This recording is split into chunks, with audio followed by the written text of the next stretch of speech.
तुम्ही पाहत आहात MCN न्यूज मराठी। मुक्ताईनगर तालुक्यातील नवीन माध्यमिक विद्यालय पारंबी येथे राष्ट्रीय ग्रंथालय दिनानिमित्त इयत्ता 8वी ते 10वीच्या विद्यार्थ्यांसाठी मलकापूर येथील निवृत्त प्राध्यापक व स्वामी विवेकानंदांच्या विचारांचा प्रसार करणारे मनोहर गलवाडे यांचे चरित्र गुण संवर्धनावर प्रेरणादायी व्याख्यान आयोजित करण्यात आलं होतं। या कार्यक्रमाच्या अध्यक्षस्थानी मुख्याध्यापक डॉक्टर शिवचरण उज्जैनकर होते। त्यांच्या हस्ते गलवाडे यांचा शाल व गुलाब पुष्प देऊन सत्कार करण्यात आला। यावेळी गलवाडे यांनी विद्यार्थ्यांना आई वडील, शिक्षक, मित्रपरिवार, समाज, गाव व राष्ट्राप्रती असलेल्या जबाबदारीबाबत संस्कारक्षम मार्गदर्शन केले। आपले जीवन सुखी असेल तर इतरांचे जीवनही सुखी करण्याचा प्रयत्न करा असा संदेश देत त्यांनी आई वडील, शिक्षक, मित्र व समाज हे आपल्या प्रगतीचे आधारस्तंभ असल्याचं सांगितलं। तसेच गुरु ग्रंथ हेच गुरु या विषयावर मार्गदर्शन करून विद्यार्थ्यांना वाचनाचे महत्त्व पटवून दिले।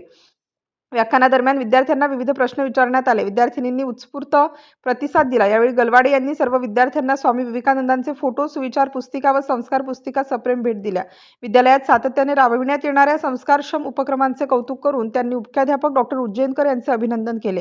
कार्यक्रमाचे सूत्रसंचालन व आभार प्रदर्शन संतोष पाचपोळ यांनी केलं। तर या कार्यक्रमाच्या यशस्वी आयोजनासाठी शिक्षक रोहन आठवले, शिक्षकेतर कर्मचारी विनायक इंगळे, रघुनाथ इंगळे यांनी विशेष परिश्रम घेतले।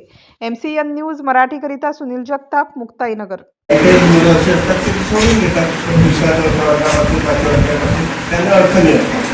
परंतु मी माझं ध्येय त्यावेळेला मी आता ध्येय केलं किंवा आपण तुमच्या कामासाठी काय करणार आहे,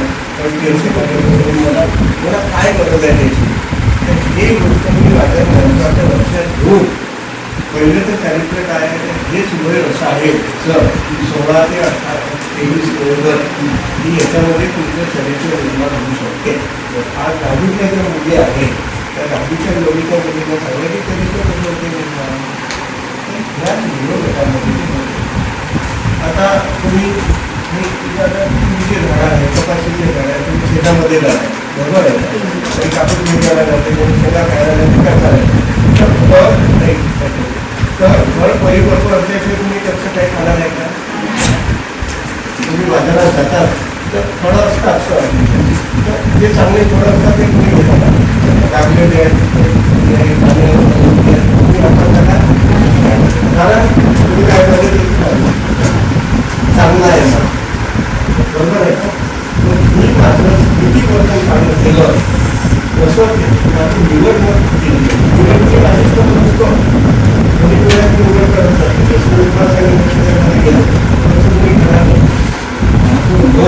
ऐका सर त्या नव्या जागेवरपर्यंत कसं असते परिपक्व आणि अपरिपक्व सायन्समध्ये पण तुम्ही म्हणाल की कसं काय आहे कसं काय आहे कारण हे कसं आहे की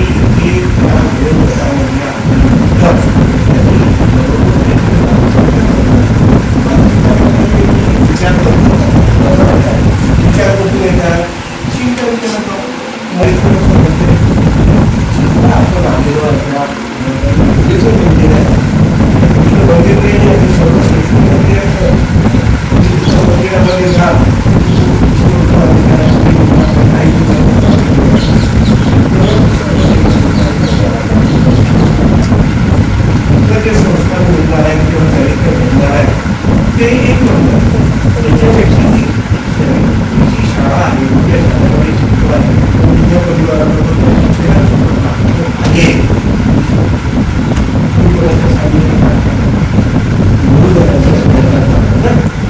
बरोबर आहे ना तर सकाळी तुम्ही आपल्याला आले 5 ला गेले 6 घंटे आता तुम्हाला सांगितलं कोणाच्या सोबत राहायला समजलं नाही बरोबर आहे एक गुण आणि अवगुण म्हणून समजा त्याच्यामध्ये बोलणार नाही आपला विषय जो आहे की आपल्याकडे परिपक्व होत असताना मला काही अडचण आहे का तुम्ही लष्करी घालल्या बरोबर आहे गाड्या झाले पाऊस झाले आता मला सांगा एखादी मोटर सायकल केली वाहन केलं आपण लष्करात घाललो आपण म्हटलं का त्याला माझ्या बरोबर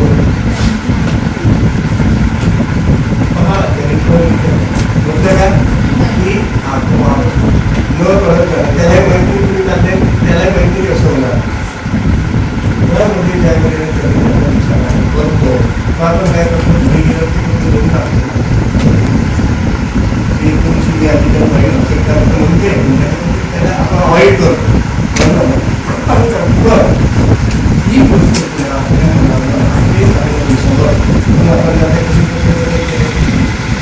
सकाळपासून संध्याकाळपर्यंत मी जे काही माझ्या मनावर संस्कार होत आहेत सर्व चांगले असतील का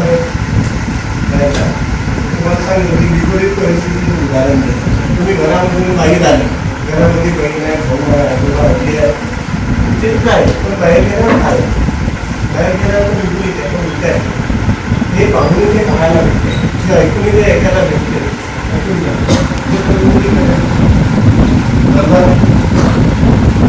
एखादी घरामध्ये कोणी नाही